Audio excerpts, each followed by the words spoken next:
Channel 24 এর কার্যালয় পরিদর্শন করেছেন ঢাকায় নিযুক্ত মার্কিন রাষ্ট্রদূত ব্রেন্ট ডি ক্রিস্টেনসেন। বাংলাদেশে অতিথি হিসেবে মার্কিন এই রাষ্ট্রদূতের এটিই প্রথম কোনো গণমাধ্যমে আসা।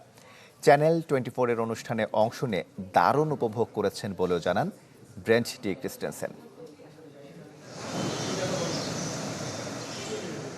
রাজধানীর তেজগাঁওয়ে চ্যানেল 24 কার্যালয়ে ঢাকায় নিযুক্ত মার্কিন রাষ্ট্রদূত ব্রেন্ট টি ক্রিস্টেনসেন।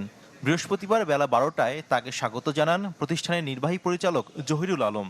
এ সময় উপস্থিত ছিলেন চ্যানেল 24 এর বিভিন্ন বিভাগের প্রধান এবং কর্মকর্তারা।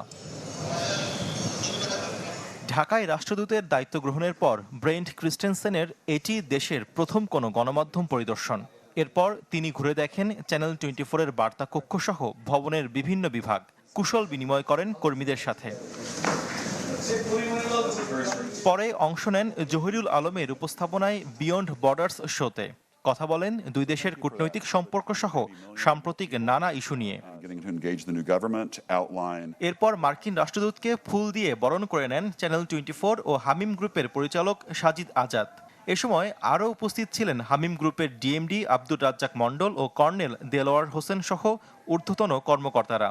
পরে প্রীতি মধ্যাহ্নভোজে অংশ নেন ব্রেন্ট ক্রিস্টেনসেন। চ্যানেল 24 পরিদর্শনের অনুভূতি ব্যক্ত করেন তিনি। I've concluded my first ever television interview as the U.S. Ambassador to Bangladesh.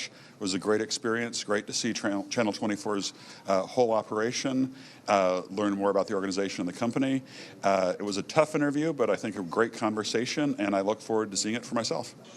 দুপুর 2:30টায় প্রায় 2 ঘন্টার অবস্থান শেষে চ্যানেল 24 থেকে বিদায় নেন মার্কিন রাষ্ট্রদূত ব্রেন্ট টি ক্রিস্টেনসেন। শফি মাহমুদ সাগর, চ্যানেল 24, ঢাকা।